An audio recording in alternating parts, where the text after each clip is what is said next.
할렐루야. 네. 하나님을 찬양한 성가대, 하나님께서 큰 은혜를 더하여 주실 줄로 믿습니다. 오늘은 에베소서 2장 말씀을 가지고 우리가 교회에 대해서 한번 깊이 묵상하고 성경에서 교회에 대해 가르쳐 주신 은혜를 생각하며 우리가 하나님의 교회를 사랑하는 믿음을 갖고 교회 생활을 잘 감당해서 하나님께 영광 돌리는 여러분의 삶 되시기를 바랍니다. 자, 우리 하트를 만들고 한번 고백합니다. 하나님 사랑합니다. 예일교회 사랑합니다. 시작. 하나님 사랑합니다. 예일교회 사랑합니다. 네, 다시 한번 목사님 사랑합니다. 집사님, 권사님 사랑합니다. 시작. 하나님 사랑합니다. 집사님 사랑합니다. 권사님 사랑. 네, 사랑하는 것이 축복인 줄로 믿습니다. 하나님이 우리를 사랑하셨기에 우리가 그 사랑을 배워서 그 사랑 속에 거하며 살아가는 성도의 삶이 되시기를 바랍니다. 여러분, 교회는 무엇입니까? 네, 교회는 한문으로 얘기하면 가르칠 교회에다가 모일 회자니까 모여서 배우는 곳이다. 뭘 배워요? 하나님에 대해서 배우는 것이 교회입니다. 우리가 교육적으로 보면 그런 곳이 교회이고, 또 우리가 영적으로 보면, 믿음적으로 보면 하나님을 경배하는 곳이 교회인 곳입니다. 하나님을 믿는다 그러면 하나님을 경배해야 됩니다. 높이고 섬겨야 된다는 얘기입니다. 그래서 오늘은 우리가 교회에 대해서 본질적인 부분만 조금 생각해 보려고 합니다. 에베소서 1장 23절에 보면 교회는 그의 몸이니 그렇게 표현하고 있습니다. 그의 몸은, 교회가 그의 몸이라는 것은 하나님의 몸이라는 것이고 예수님의 몸이라는 것입니다. 우리가 보이는 면에서 표현할 때 몸이라는 표현을 사용했던 것처럼 교회는 하나님의 몸인 것입니다. 여러분, 우리가 세상을 살면서 몸은 어떤 존재입니까? 가장 귀하고 소중한 존재예요. 그러니까 누가 나에게 몸에 대해서 상처를 주거나 또 어떤 문제를 야기하면 우리가 지키려고 피하거나 또 싸우거나 몸을 보호하려고 욕구를 갖게 됩니다. 그것처럼 교회는 우리 하나님을 믿는 성도들에게는 몸과 같은 존재가 되어져야 됩니다. 제가 신포교회에서 부목사를 할 때 목사님 웃으면서 주일날 예배 끝나고 이제 오후 예배 때 교회를 이렇게 들어오시면서 웃으시면서 하시는 말씀이, 교인들이 이게 안 보이나 봐 그러면서 걸어오시다가 교회 가운데 있는 휴지를 주워가지고 강대상으로 올라가셨습니다. 여러분, 하얀 휴지가 까만 바닥에 떨어지면 여러분 잘 보이겠어요? 안 보이겠어요? 잘 보이죠. 근데 그 떨어진 휴지를 아무도 줍지 않은 겁니다. 목사님이 지나가시면서 웃으면서 이게 안 보이나? 그러면서 주워갖고 가셨어요. 의식의 문제죠, 여러분. 내가 교회를 어떻게 생각하느냐 하는 것을 표현하고 있는 겁니다. 주일날 예배 드리고 집에 다 돌아가면 그 다음부터는 교회에 대한 생각이 아무것도 없습니다. 여러분, 우리의 몸은 잠자도 몸이고 일어나도 몸이고 어디 갔다 와도 몸이고 즐겁고 좋아도 몸이고 슬프고 괴로워도 우리 몸은 몸인 겁니다. 몸은 반응을 하게 되어 있고 그 반응에 대해서 자기 몸을 생각하는 것이 몸에 대한 걱정이기도 하고 의식인 겁니다. 하나님을 믿는 성도로서 우리가 교회에 대한 의식을 어떻게 갖고 있느냐 하는 것을 성경은 가르쳐주고 있는 겁니다. 일반적으로 사람들이 생각할 때 교회에 대한 의식을 세 가지 정도로 생각합니다. 첫 번째는 건물로서의 교회를 말하고 있습니다. 건물로서의 교회는 어떤 교회입니까? 눈에 보이는 건물. 여기에 교회가 있네, 교회 건물이 있으면 교회가 있다, 이렇게 얘기를 하죠. 건물이 없으면 교회가 없다, 이렇게 얘기를 합니다. 이 건물로서의 의식은 출애굽기 26장 1절에 보면 구약의 이스라엘 백성들이 애굽에서 나와서 광야길에 행진을 하면서 제일 먼저 한 것이 회막이라는 성전을 짓는 겁니다. 히브리 말로는 칼이라고 표현하는데 이건 하나님의 집이라는 것이고 성전이라는 의미를 가지고 있습니다.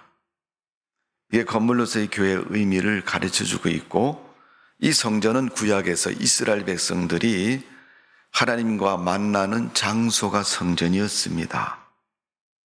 후에 신약에서는 성전을 아버지의 집이다, 이렇게 표현하기로 합니다. 그러니까 눈으로 보이는 건물을 첫 번째로 교회의 인식을 갖고 있는 것처럼 우리 예일교회도 상가에 있지만은 건물을 가지고 있기 때문에 사람들이 지나갈 때마다 여기 교회가 있네, 이렇게 얘기를 합니다.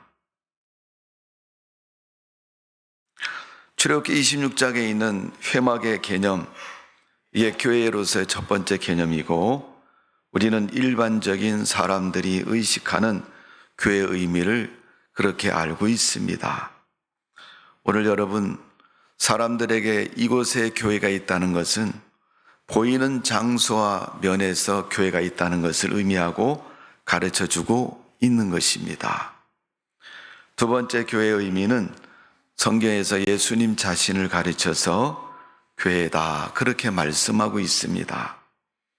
성경에 여러 군데 표현되어 있습니다마는 오늘 본문 1장 23절에 보면, 우리가 2장을 읽었죠? 앞에 장에 보면 1장 23절의 말씀을 보면 성경은 이렇게 표현하고 있습니다. 교회는 그의 몸이니 만물 안에서 만물을 충만하게 하시는 이의 충만함이라. 교회가 누구예요? 그의 몸이다. 그리스도의 몸이다. 교회라는 개념을 신앙적으로 표현할 때는 예수님의 몸된 교회다, 몸이다, 이렇게 얘기합니다. 우리는 내 몸이 아니면 옆에 사람 몸에 대한 인식이 내 몸만큼 크지를 않습니다. 그래서 옆에 사람이 넘어지면 좀 잘하면 가서 일으켜주는 정도. 어디 안 다치셨어요? 그런 정도로 우리가 인식을 하는 거죠. 예수님께서 얼마나 절박한 마음을 가지고 교회를 지칭하셨는가를 가르쳐주고 있습니다. 골로새서 1장 18절은 몸인 교회의 머리다, 예수님이 교회의 머리다, 이렇게 표현하고 있습니다. 골로새서 1장 24절은 몸된 교회라고 표현하고 있습니다. 요한복음 2장 21절은 부활하신 예수님의 몸이다, 이렇게 표현하고 있습니다. 요한복음 1장 3절의 말씀은 만물이 그로 말미암아 지은 바 되었으니 지은 것이 하나도 그가 없이는 된 것이 없느니라. 예수님 자신을 교회로 지칭하고 있고 몸으로 지칭하고 있습니다. 그래서 신앙적인 면에서 우리가 영어로 교회를 표현하면 에클레시아라고 부르는데, 이는 예수 그리스도를 믿는 사람들의 공동체라는 의미입니다. 그래서 세 번째로 교회의 의미는 바로 하나님 믿는, 예수님 믿는 사람들이 모인 곳이 바로 교회다, 이렇게 지칭하는 겁니다. 예수님이 교회의 몸이고 교회의 머리가 되시는 것은 신학적인 면에서 우리가 그렇게 인식하고 그렇게 부르는 것이고, 또 예수님 믿는 사람들이 모인 곳을 교회라고 말하는 것도 우리가 신앙의 공동체적인 의미에서 교회라고 말하고 있는 것입니다. 고린도전서 1장 2절에 보면 예수님 이름으로 부림받은 자가 교회라고 말하고 있고, 마태복음 18장 20절에 보면 내 이름으로 모인 곳에는 함께 하신다라고 주님이 말씀하셨습니다. 그래서 교회는 하나님을 알고 배우고 또 하나님께 예배를 드리고 하나님을 만나고 하나님과 함께하는 그것이 바로 교회라는 것입니다. 나 하나님 믿는데, 때로는 여러분, 요즘 우리가 기독교 용어 중에서 가나안 성전이라는 말을 많이 쓰는데, 때로는 무교회주의적이거나 사이버 처칠, 교회를 가진 사람들이 많습니다. 특히 코로나19로 인해서 대면이 규제되는 시간을 지나면서 사람들은 사이버 속에 익숙해져 있고 그곳에서 예배 드리는 것이 편하고 쉽다라는 개념을 가지고 예배를 드릴 때가 참 많이 있습니다. 그러나 엄밀한 면에서 교회의 의미는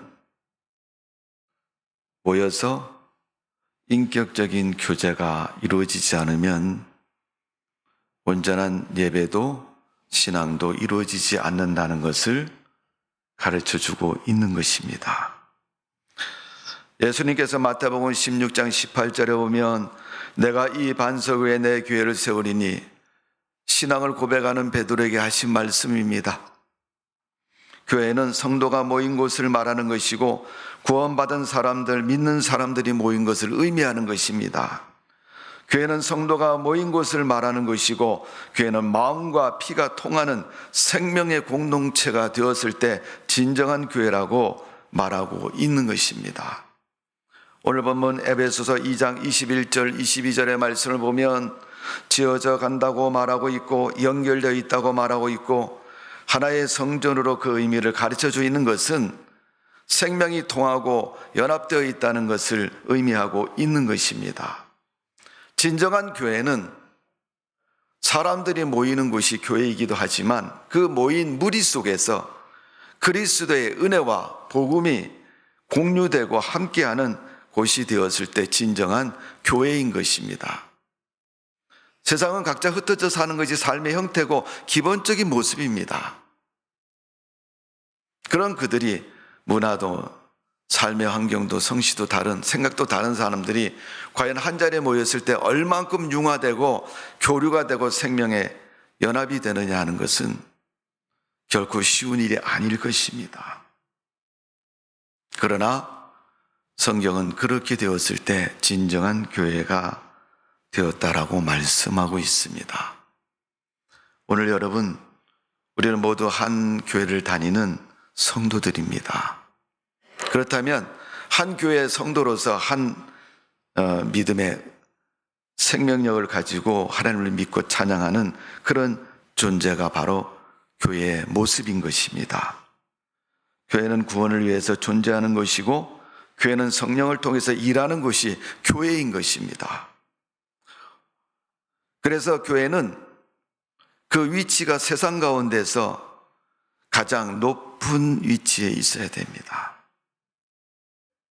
하늘이 높은 것처럼 우리가 믿는 하나님도 그런 존귀하신 분이라는 사실을 우리는 꼭 기억해야 됩니다. 요한복음 1장 3절에 보면 만물이 그로 말미암아 지은 바 되었으니 이 세상 모든 것이 하나님으로 말미암아 지은 바 되었다는 거예요. 다 하나님께로부터 나왔다는 거예요. 여러분, 하나님께로부터 나왔습니까? 안 나왔습니까? 내가 하나님으로부터 지은 바 되었다면 우리가 하나님을 섬기는 자가 되죠. 나를 낳은 부모에게도 소중히 여기고 귀히 여기는 것처럼 우리가 하나님에 대한 존재와 가치를 그렇게 여겨야 되는 것입니다. 교회가 세상의 머리가 되어야 되는 이유는 그런 것입니다. 그래서 머리는 생각하고 창조하고 바른 것을 시작하는 곳이 머리인 것입니다. 그래서 사람 신체 중에서 머리를 다치면 정상적인 삶이 될 수가 없습니다. 이거 육체적인 면에서도 그렇지만 정신적인 면에서도 머리를 다쳤다. 그러면 바른 생각과 삶을 이룰 수가 없는 거예요. 어디 부딪혀서 상처가 나서 머리를 다쳤다 그러면 상처가 나을 때까지는 머리가 아픈 것이고 그 상처가 치료될 때까지는 외적인 외상에 의해서 그 다침에 영향을 받는 거죠. 근데 머릿속에 있는 생각, 의식, 그것이 다치게 되면 여러분 고치기가 쉽지 않습니다. 그런데 애석하게도 우리 삶의 현실에 보면 교회가 세상 때문에 머리를 다칠 때가 참 많습니다. 여러분, 신앙이 삐뚤어지고 신앙이 타락하고 변질되면 세상으로부터 머리를 다친 사람하고 똑같습니다. 그래서 교회는 세상에 속한 것이 아니고 세상을 변화시키는 것이 교회가 되어야 할 것이고, 또 세상으로부터 경계를 가지고 지켜야 될 것이 교회의 모습이 되어야 됩니다. 우리는 세상을 살아가는 성도들이고 세상 가운데서 살아가야 됩니다. 그렇기 때문에 우리의 믿음을 다칠까 봐 염려해야 할 것이고, 우리의 믿음이 세상적으로 흘러가지 않도록 신앙을 잘 지켜야 할 것입니다. 성도들에게 강력하게 다가오는 존재는 마귀입니다. 마귀는 분란시키고 거짓을 만들고 참소하고 우리의 신앙을 어떻게 하든 무너뜨리려고 많은 것들을 제공합니다. 마귀는 세상을 혼란시키고 세상은 마귀의 근원을 두고 있습니다. 물질 만능주의에 빠져서, 아니면 영적인 혼탁주의에 빠져서, 여러분, 세계적으로 인터넷과 컴퓨터가 많이 발전한 우리나라, 요즘 우리가 겪고 있는 사회적인 그 문화의 어려움이 뭡니까, 여러분? 인터넷상에 가짜 뉴스가 많다는 거 아니에요. 핸드폰 키우면 여러분 바로 소식이 뜨잖아요, 여러분. 근데 읽어보면 그럴 수도 있겠다까지는 되는데, 그렇다고 해서 그럴 수 있는 게 아니고 그것이 아니고 다 가짜가 많습니다. 사람들은 거기에 속기도 하고 그것이 참인 것처럼 오해하기도 합니다. 옛날에는 어른들이 그런 얘기하죠. 아니 땐 굴뚝에 연기 날리느냐. 여러분, 굴뚝에 불을 떼야지 굴뚝으로 연기가 나오는데, 불을 안 떼는데 어떻게 굴뚝으로 연기가 나오냐, 이런 얘기죠. 근데 요즘은 우리가 사는 세상은 그렇지 않습니다.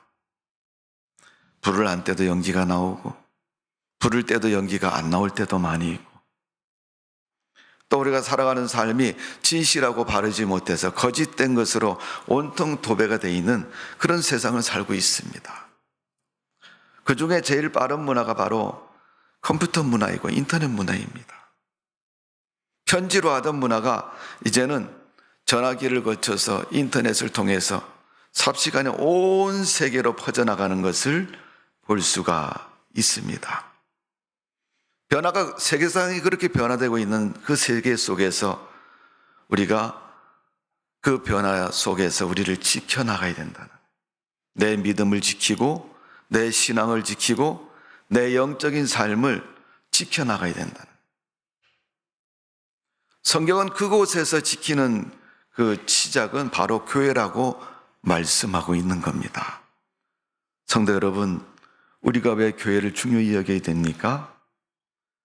보이는 면에서 말하면 하나님의 몸이라 이렇게 개념으로 정리가 되지만, 우리가 세상 가운데서 우리가 교회를 통해서 믿음을 지켜 나가기는 그런 시작이, 그런 중심이 교회이기 때문에 우린 교회를 중요히 여겨야 됩니다.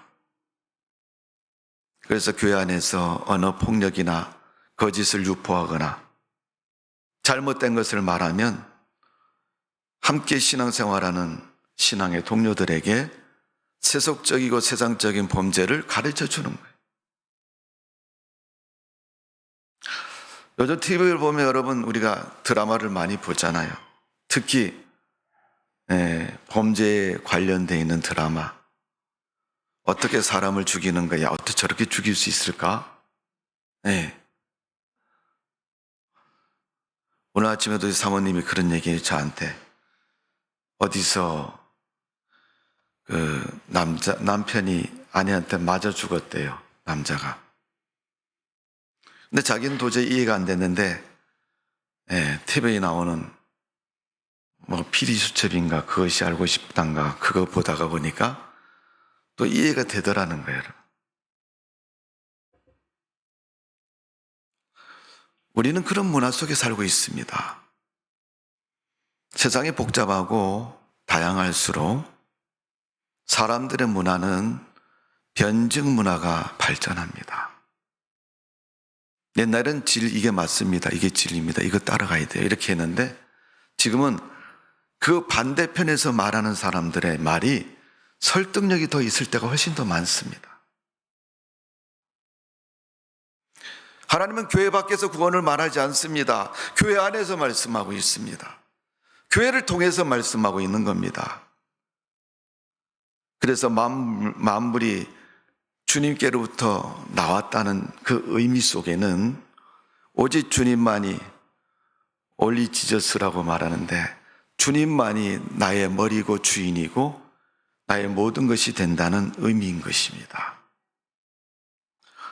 우리 주님만이 진리이시고 생명이라는 사실을 분명히 기억하시고 주님 밖에 여러분 마음을 두고 싶고 생각을 두고 싶지만은 바라볼 수도 있고 생각할 수도 있지만은 믿음의 대상이 되어서는 결코 되지 않습니다. 성도 여러분, 교회는 만물 위에 있는 존재입니다.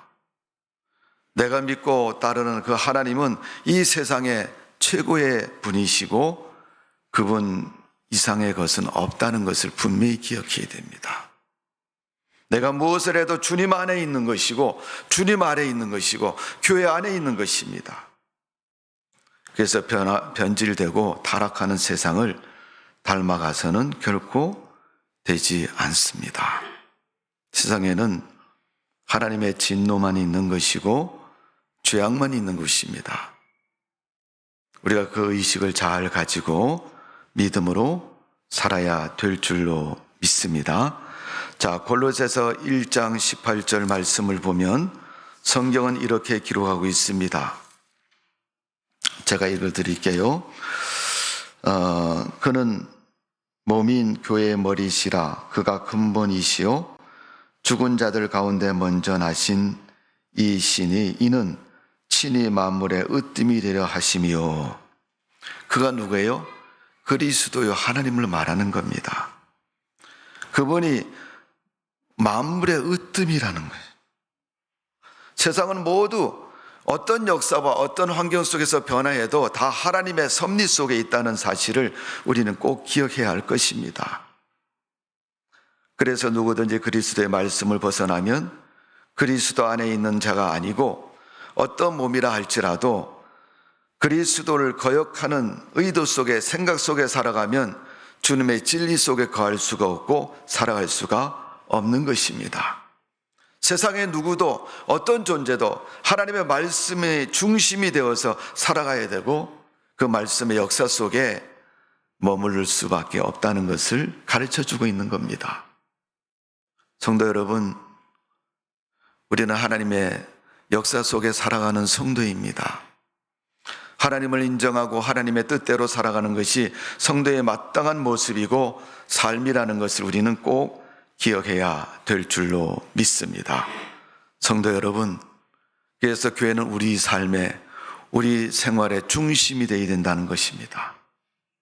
오늘도 여러분, 세상을 살아가는 동안 하나님이 여러분 인생의 중심이 되시고 주님 중심으로 살아가는 성도의 삶이 되시기를 주님의 이름으로 축원합니다. 어떤 남자분이 그런 얘기를 해요. 아, 목사님 미치겠습니다. 왜 미치냐고 그랬더니, 아니 마누라가 그렇게 교회 가자고 몇 년을 난을 졸라갖고 교회를 나왔는데 교회를 가만히 몇 주 나오고 보니까 뭐 그렇게 할 게 많은지 모르겠습니다. 그래서 제가 미치지 마시고 그냥 해보세요. 여러분 교회 밖에서 하던 것을 교회 안에 들어와서 교회가 하는 것을 따라 하려고 하니까 여러분 쉬운 일은 아니죠. 그래서 어려서 교육이 굉장히 중요한 게 뭐냐면 어릴 때 시키면요 부모님이니까 하고 또 나이가 어리니까 해요. 몇 번 하다 보면 그게 생활이 되고 습관이 돼서 자유롭습니다. 근데 이제 나이를 먹어서 세상을 살다가 교회 안으로 들어와서 신앙생활 하려고 그러면 참 힘들어요. 뭐 이것도 해야 되고 저것도 해야 되고 또 이렇게 해야 되고 저것도 해야 되고. 어색한 문화 속에서 그 일을 한다는 게 쉬운 일이 아닙니다. 그러니까 여러분, 교회 다니던 사람이 한쪽 교회에 빠지면요, 뭐 마치 큰 죄를 지은 것처럼 생각이 되는 거예요. 그게 하나님의 문화 속에 들어와 있는 사람의 모습인 거예요. 내가 교회를 다니고도 그런 생각이 안 들면요, 내가 정말 믿었는가 이런 생각도 해봐야 돼요. 내가 정말 하나님 믿었는가 이런 생각. 교회에 빠지는 걸 여러분 우습게 생각하면요, 빠지고도 아무렇지 않으면요, 영적인 사망에 이른지도 모릅니다. 우리는 하나님의 백성으로서 믿음의 의식에 깨어 있어야 될 줄로 믿습니다. 하나님 중심으로 사는 사람이 그 의식에 깨어 있는 성도가 되는 것입니다. 고린도전서 12장에 보면 그 교회가 중요한 여건을 이루어야 되는데 그 첫 번째가 협력하는 것이다. 고린도전서 12장에서는 지체의식을 말합니다. 교회를 설명할 때 사도 바울이 우리 사람의 몸을 비유해서 설명해요. 몸의 가장 중요한 부분 머리다. 교회의 머리는 그리스도고 주님이시라고 얘기합니다. 그러니까 손과 발은 머리의 결정에 따라서 움직이는 거예요. 교회 목회를 하는 목양지에 목회의 결정은 누가 해요? 목사님이 하는 거죠. 목사님, 집사님이 그렇게 해야 되는데요, 그러면 마음에 안 들어도 목사님이 그렇게 결정한다는 이유가 있을 것이고 또 그렇게 하는 것이 교회에 유익된 것이기 때문에 하는 겁니다. 그래서 바울이 고린도전서 12장에 그런 얘기를 합니다.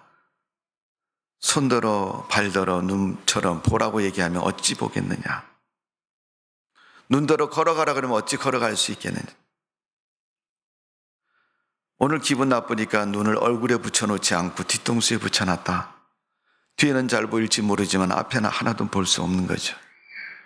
그리고 여러분 생각해 보세요. 우리가 쌍꺼풀이 하나 있느냐 없느냐를 가지고 너 얼굴 이쁘다 안 이쁘다 이렇게 소리하는데 다 앞에 눈이 달려있는데 혼자 뒤에 눈이 달려있다고 생각해 보세요. 다 괴물이라 그러지 그 사람을 정상적인 사람이라고 말하지 않습니다. 교회가 교회다운 모습이 되는 것은 서로 협력하고 하나가 되었을 때 그렇게 말하는 거예요. 때로는 사람들이 그런 얘기 하잖아요. 저놈의 교회는 맨날 치고받고 싸운다고. 그럼 교회가 그런 소리를 들으면 되겠습니까, 여러분?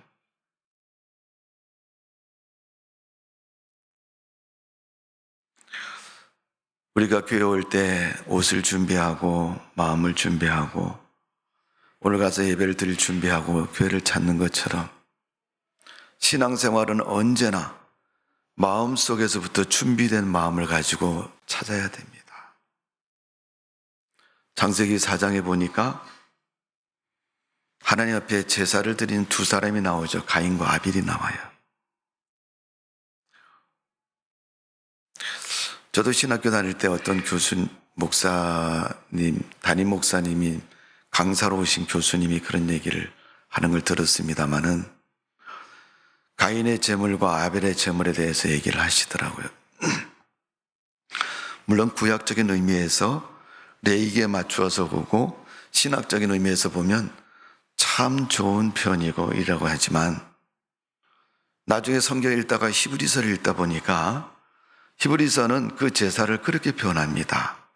하나님이 가인과 아벨의 제사를 하나님이 아벨과 그 제물을 받으셨다고 표현하고 있습니다.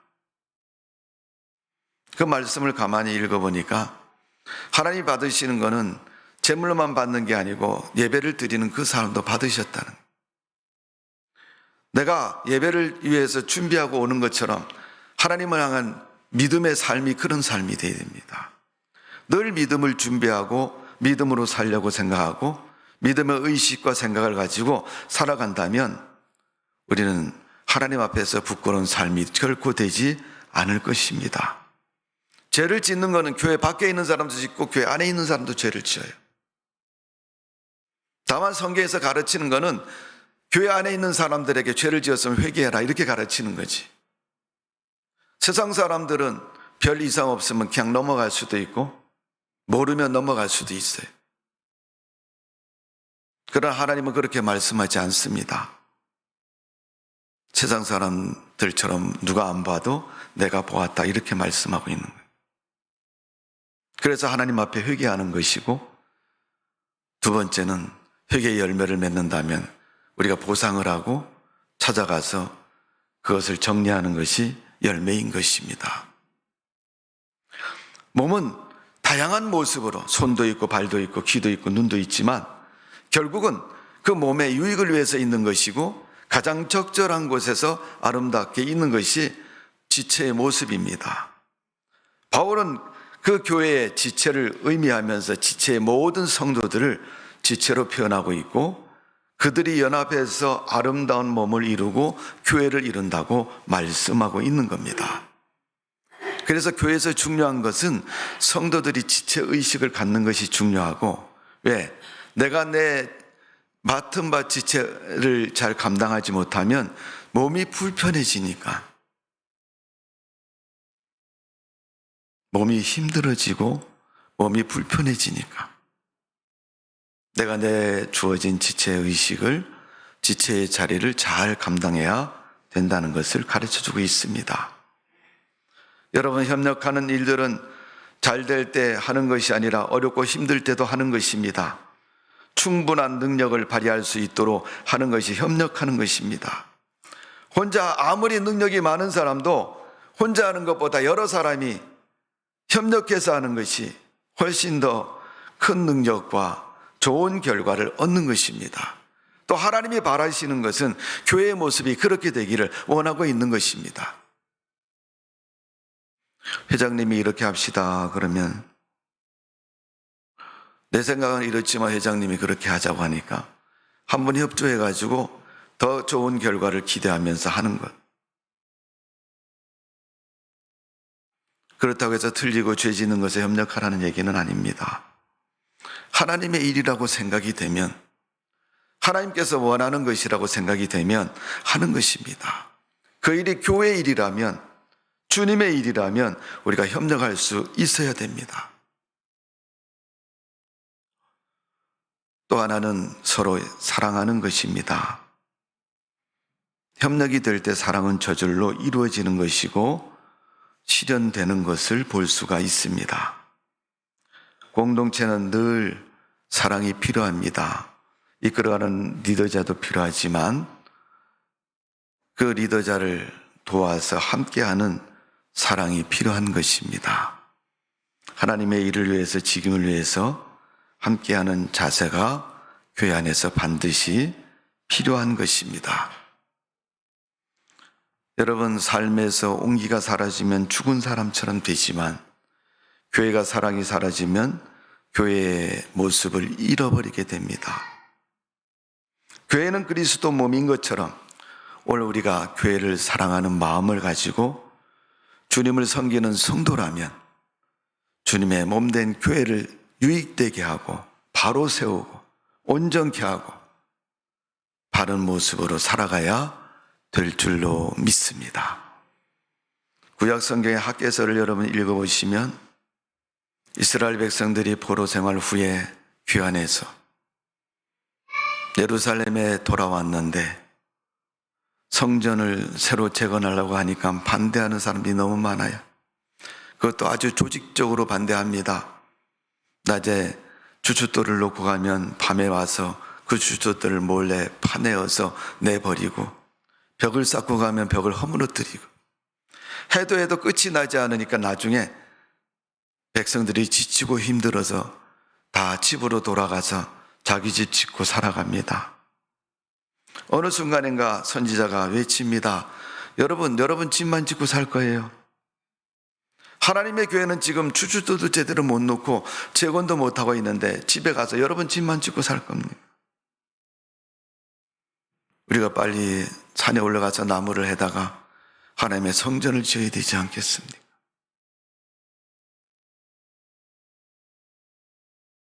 우리는 상상할 수 없는 그러한 삶의 조건을 가지고 살아갑니다. 근데 하나님의 교회는 빚에 허덕이고 또 예배를 드리지 못하고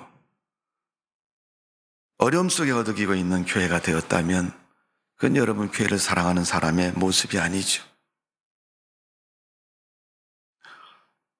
어느 순간에부터 사람들 입에서 나오는 얘기가 지나다니면서 야, 큰 건물은 다 교회야. 다 교회야. 우리 지방에서 언젠가 한번 수련회를 중국의 수도인 베이징으로 갔는데 제가 지방에 일을 하면서 같이 갔더니 하루 종일 차를 타고 베이징을 동쪽에서 서쪽으로, 서쪽에서 동쪽으로, 남쪽에서 북쪽으로 이렇게 가로질러 도로를 따라서 차를 타고 지나갔는데 2박 3일 동안 교회를 하나 봤어요. 하나. 중국에 여러분 어떤 분들은 선교사들은 복음에 불모지고 또 전도할 곳이 널려 있다고 얘기하지만 실질적으로 그 땅에 복음이 들어가서 하나님의 교회가 서 있는 것, 희귀한 일입니다, 여러분. 그것도 정치적으로 허락된 교회만 있는 것이고 어쩌다가 하루 종일 다녀도 교회 하나 볼까 말까 하는 곳이 바로 그렇게 수많은 인구가 사는 그 땅인 것입니다. 여러분, 우리는 대문만 나서면 교회가 온 세상에 있습니다. 크든 작든. 우리가 교회를 선택하는데 그게 얼마나 큰 축복입니까, 여러분? 교회가 없어서 하나님을 찬양하지 못하고 믿지 못하는 것이 불신의 현실인데 하나님의 교회가 수만 교회가 있어서 이 땅에 여러분 어디를 가든지 서울에서 부산까지 어느 곳을 가도 다 교회를 찾을 수 있고 예배를 드릴 수 있고 여러분 교통이 발달해진 저 시골에 가도 여러분 동네마다 교회 하나씩 다 있지 않습니까?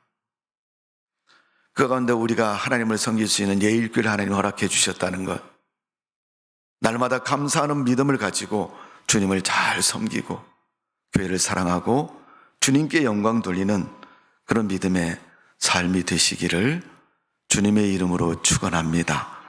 주일마다 교회를 찾고 하나님의 복을 받고 하나님의 크신 은총으로 승리하는 성도의 삶이 되시기를 주님의 이름으로 축원합니다. 기도하겠습니다. 고마우신 하나님, 세상의 머리이신 하나님께서 세상을 만드셨고 이 세상은 주님께로부터 시작이 되었습니다. 사람들은 하나님을 인정하지 않고 있습니다.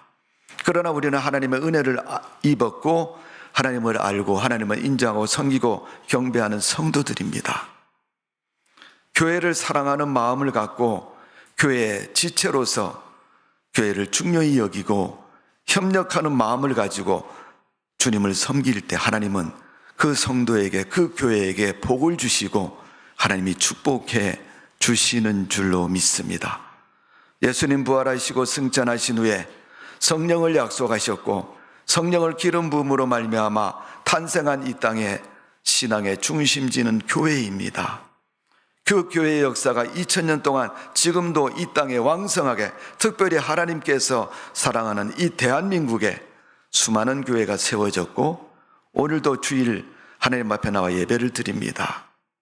이 좋은 주일에 세상의 발걸음을 옮기고 세상 사람들하고 짝하고 세상에서 즐거움을 누리는 사람은 육신의 즐거움이 있을지는 모르지만 생명의 죽어 있음을 알지 못하는 불쌍한 영혼들입니다.